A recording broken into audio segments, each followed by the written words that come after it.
Hi people. ఈరోజు మనం brownie comes choco lava cake చేసుకుందాం. అది ఎట్లా నేను చూపిస్తానండి. ఫస్ట్ ఇంగ్రీడియంట్స్ అన్ని తీసుకోవాలి. డబుల్ బాయిలింగ్ మెథడ్ లో డార్క్ చాక్లెట్ ని మెల్ట్ చేసుకున్నా, ఒక 7 స్పూన్స్ ఆఫ్ బ్రౌన్ షుగర్ వేసుకున్నా, మంచిగా మిక్స్ చేసుకోవాలి క్లాట్స్ లేకుండా.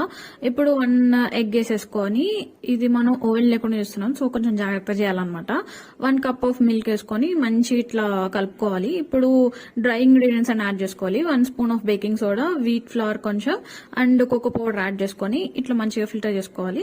క్లాట్స్ లేకుండా కొంచెం కొంచెంగా వేసుకుంటూ మిక్స్ చేసుకుంటూ ఉండాలి.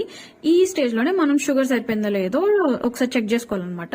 ఒకసారి టేస్ట్ చేసి అట్లా అబ్బా షుగర్ బాగా సరిపోయింది అనుకుంటే మనం ప్రీహీట్ చేసుకోవడానికి ప్యాన్ పెట్టేసి సాల్ట్ వేసేసుకొని మంచిగా 10 మినిట్స్ అట్లా వదిలేసి ఏ బౌల్ అయితే తీసుకుంటున్నామో దాన్ని ఒక్కసారి ఇట్లా మంచిగా నెయ్యి అంతా పూసేసి వీట్ ఫ్లవర్ వేసి దాంట్లో మనం ఇంగ్రీడియంట్స్ అన్ని వేసేసుకొని మిక్స్ చేసినవన్నీ పైన టాపింగ్స్ మనం ఏమైనా యూస్ చేయొచ్చు. నేను నట్స్ అండ్ డార్క్ చాక్లెట్ వేసి 20 నిమిషాలు వదిలిన. ఇంతలోపు సర్ప్రైజ్ అన్నాడు పక్క నుంచి వేరే దాంట్లో చిన్నది పెట్టినా అనమాట. అది టేస్ట్ చేద్దామని తీసిన త్వరగా అయిపోయింది.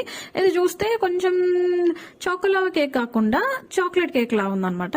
ఇప్పుడు మన మెయిన్ డిష్ అయిపోయింది. అది టేస్ట్ చేయడానికి చూస్తే ఎంత బాగుందో. ఓవెన్ లేకుండా కదా ఎట్లా వచ్చిందిరా అయ్యా అనుకున్నా, బట్ చాలా బాగా వచ్చింది నిజంగా.